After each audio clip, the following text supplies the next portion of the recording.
thing that we did was push in here. And then just as a reminder and keeping this, when you're in the straight leg stretch, it's the inside arm that's on the back of the heel. So it's not here, it's here. Okay? So it's the inside arm, and it's not pushed down, it's rocked forward. Because actually what I want more than just the compression is I like to project the heel up, okay, at the same time as I press. So it's not just about pressing these 3 points on the back of the leg. Then bend the leg and sit down. And then bring the outside foot right up in here. Now see, from here, this knee has got to be straight up and down. All right? So this is Yanaka again, but just from a different angle. And again, I don't want to squeeze the foot too tight because I don't want to pinch. And what I'm going to do is pull and push, just like in that first position in Yanaka here. Okay? What we call this Danka. Now, there's a point where if I go much lower than that, I just clearly lose all the leverage that I have. Well, so don't go that far, right? So you just come down about halfway. So it's going to be no more than really 2 or 3 points. Once you work that much, okay, then just maintain your balance and bring the other foot up. I mean, actually go down and up. And so I'll finish in this position. So see how this foot's up tight behind the knee, and bring this foot up. All right. So the outside foot is the low foot. The reason for that is I can go further with the outside foot than I can with the inside foot. Now I'm going to push, right? Beautiful position. All right. And then I'm going to drop straight down and push my heel right up against the sit bone. That's how this works. And this is a little bit of a steering issue.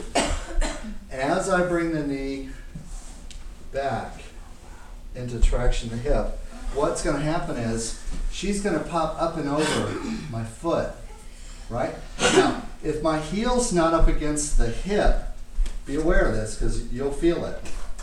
For example, if I back off my heel, so I'm pushing in with the ball of the foot, when her leg comes over, I can't sustain her body weight and my foot's going to collapse.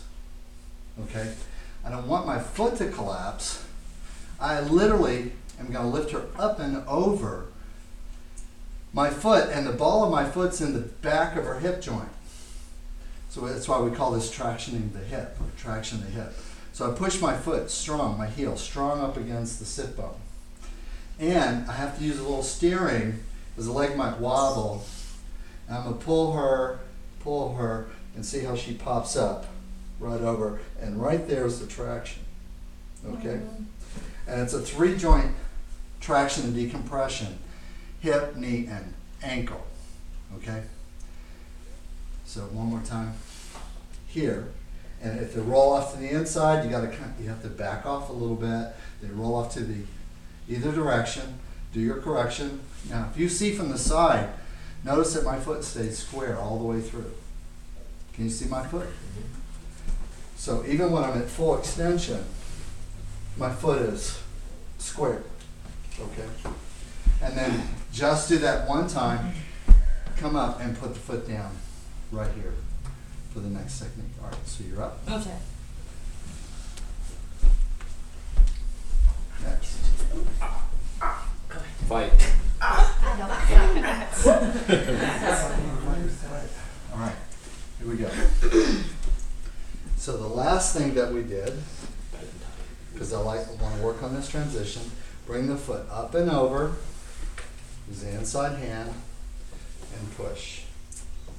Then bend the leg to sit down, but leave the leg up. Okay?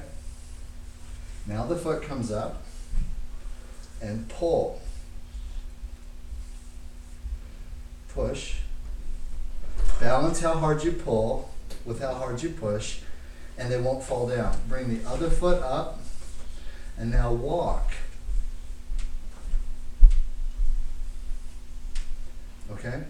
Now, drop the inside foot, and I might have to back up a little bit, but I want my heel of my inside foot up against your bottom, up against the sit bone. Take a breath. And as you exhale, straight up and over into the traction. If it rolls, correct, and do it again.